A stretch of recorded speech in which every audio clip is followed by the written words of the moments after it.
lingkungan yang aman, dan kemudian dia juga tidak mendapatkan haknya untuk berkumpul 2 sampai 3 hari dalam 1 minggu.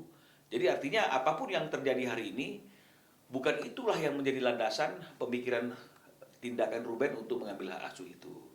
Jadi ya silakan saja, meskipun ada laporan apakah itu memperkuat, ya kita lihat saja nanti. Tapi yang pasti keputusan itu diambil bukan dilandaskan karena ada hal-hal seperti itu.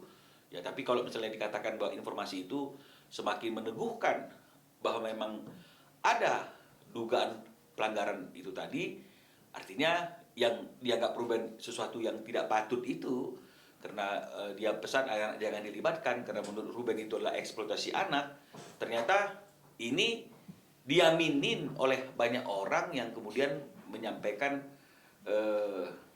pendapatnya melalui postingan-postingan media, melalui beberapa akun dan itu. Nah kalau memang misalnya kemudian akun itu dilaporkan karena dianggap melanggar ketentuan perundang-undangan, saya kira itu haknya dia. Tinggal tergantung nanti bagaimana proses pembuktiannya. Berarti itu adalah salah satu ketakutan Ruben ya. Makanya dia anak jangan dilibatkan, dan akibatnya sekarang anak-anak mulai terganggu ya, berarti jauh-jauh hari gitu kan udah dipikirin. Iya, kan makanya begini, anak-anak terganggu itu kan kalau anak-anak melihat media sosial. Sekarang kan tinggal kita perlu pertanyakan, apakah anak-anak itu selama ini aktif memegang gadget sehingga dia bisa melihat apa yang terjadi saat ini, sehingga akhirnya kemudian terganggu dengan pemberitaan-pemberitaan yang berkaitan dengan mereka, atau dari mana anak-anak ini tahu informasi dari orang lain. Ini kan juga perlu diperjelas, karena kalau nanti misalnya ternyata anak-anak ini tahu sendiri dari informasi-informasi yang mereka dapat dari gadgetnya mereka, kalau dari sisi kami bertanya, kalau segitu aktifnya anak-anak menggunakan gadget, memegang handphone, kenapa WA ayahnya dibalas sedemikian lama? Kan jadinya ke sana jadinya. Nah, kalau ternyata memang anaknya tidak memegang handphone sesering yang kita bayangkan, sehingga dia ngerti ada situasi yang seperti ini yang memberikan gangguan kepadanya, berarti anak-anak ini dapat informasi tentang hal ini dari mana? Kan begitu. Apakah betul anak-anak yang terganggu, atau ada orang dewasanya yang terganggu karena hal itu artinya seperti menelanjangi diri sendiri, kan begitu. Jadi ini yang mungkin nanti dengan adanya laporan ini akan bisa semakin didalami dalam satu proses yang fair dan objektif. Bang, sejauh mana ini perjuangan untuk mengambil hak asuh? Kalau masalah perjuangan untuk mendapatkan hak berkumpul bersama anak-anak ini kan sebenarnya kan sudah kita mulai setelah perceraian itu diakhiri melalui putusan pengadilan, dan ada Akta 39 itu yang mengatur tentang pembagian waktu. Jadi sebenarnya sudah kita mulai dari ruang tertutup, ya, sebelum ada situasi yang ramai seperti ini. Dan kemudian ketika ini sudah semakin ramai, ya kita tetap konsisten melakukan upaya itu, sebenarnya upaya pendekatan kepada orang yang mendapatkan hak asuh itu.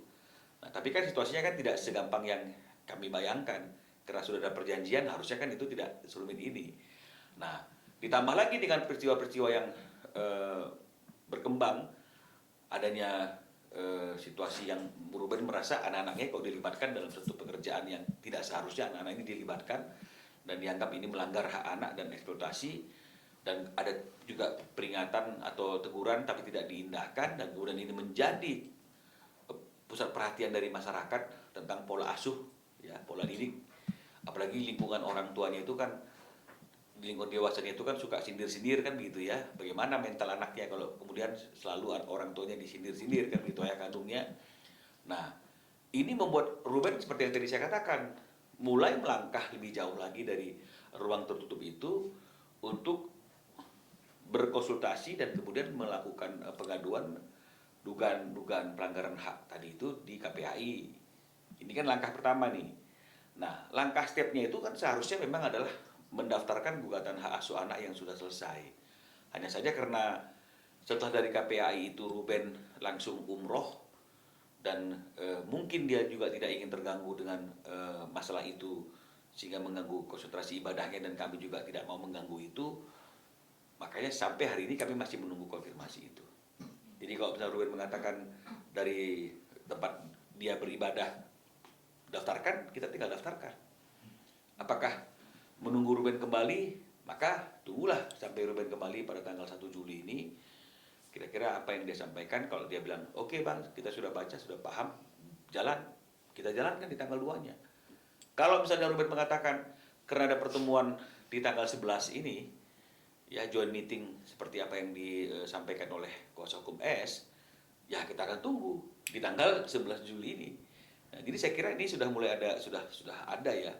Artinya itu tahapan-tahapan langkah yang akan dilakukan. Artinya persiapan untuk menggugat itu plannya sudah matang ya bang? Bukan lagi persiapan, sudah tinggal daftar. Oke, sudah tinggal daftar. Ya jadi kan artinya kan sudah lebih maju ya. Kalau kemarin kan kita mulai persiapan, final, draft, ini tinggal daftar aja. Begitu Ruben bilang daftar.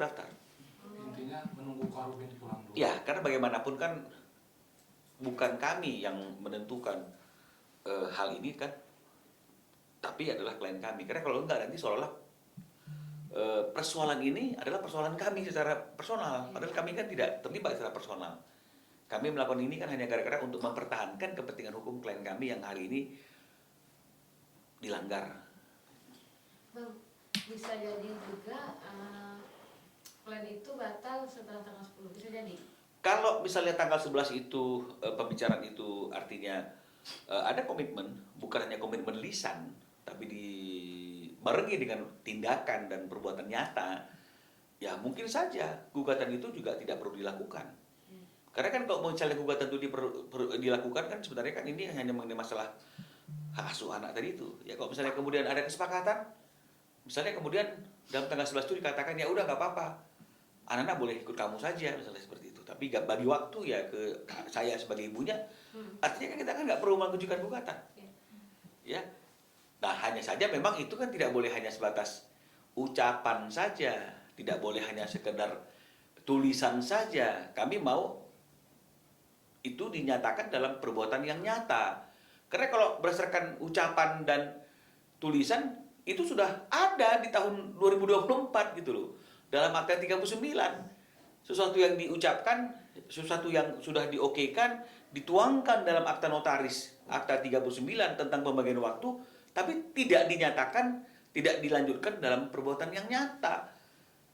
Jadi joint meeting ini pun kami maunya adalah apapun hasil keputusannya yang mungkin disepakati, itu harus ditindaklanjuti dalam tindakan nyata. Ya, jangan sampai nanti misalnya kemudian oh ini ada joint meeting. Terus kemudian tapi tidak memberikan suatu efek yang nyata. Buat apa? Ya. Kita akhirnya sudah sepakat bahwa ini begini-begini. Itu juga akan menjadi sia-sia kalau tidak ada tindakan yang nyata. Kan begitu. Jadi yang kami butuhkan ini adalah realisasi dari apa yang dijanjikan dan disepakati.